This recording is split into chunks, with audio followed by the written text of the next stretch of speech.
Doktor mismo nagsabi? Okay, sige. Gusto nga po, i-admit. Oh, bakit daw i-admit? Isa-sedate nila, sila na lang ang magbabalik. Kailangan Kasi saglit lang daw po, mga 2 minutes lang daw. 2 minutes lang? Ba't kailangan i-admit? Kailangan daw, gusto nilang i-sedate para daw ma-lessen yung sakit. Ah, okay. O sige, tara.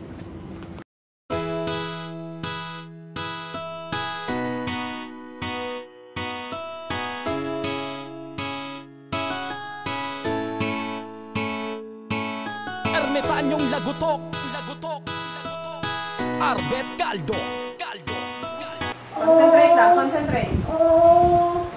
Tagatin mo yung damit. Tagatin yung damit. Hinga ng malalim.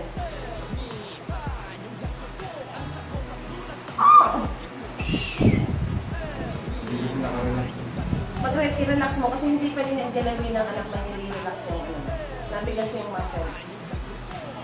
Relax, it's okay. One, it's okay, it's okay. Relax, relax. Dito ka ba?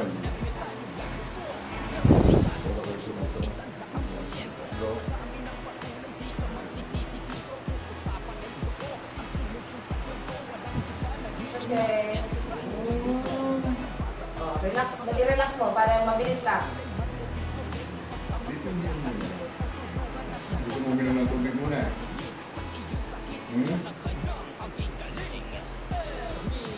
Mabilis lang yan, anak.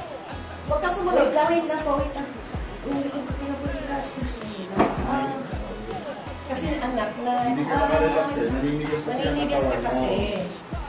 Sabi ko sa'yo nga ng malalim. Okay na? Okay na? Isagad mo yung puwit mo sa buhol. Yan. Okay? Sige. Kagatin mo yung damit. Kagatin mo yung damit. Sige. Go.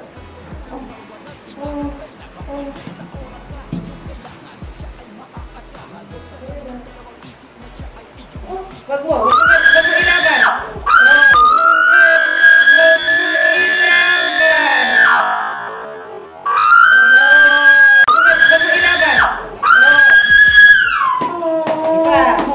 It's okay.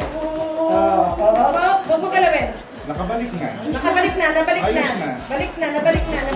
Tumulong sa bawat mga nangangailangan tao. Wala na. Kang magsisisi sa balik alignment ng buto. Wala akong tripod dito.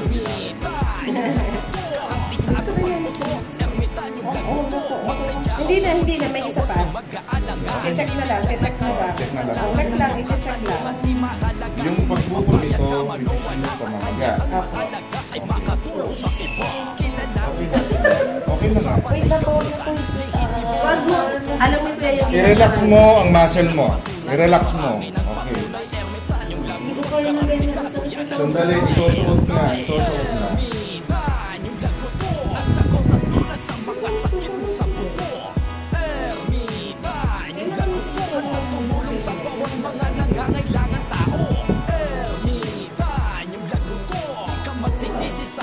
Alignment ng buto.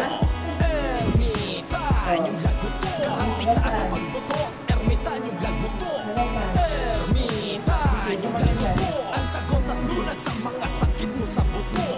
Ermitan yung laguto. Ang tumulong sa bawat mga nangangailangan tao.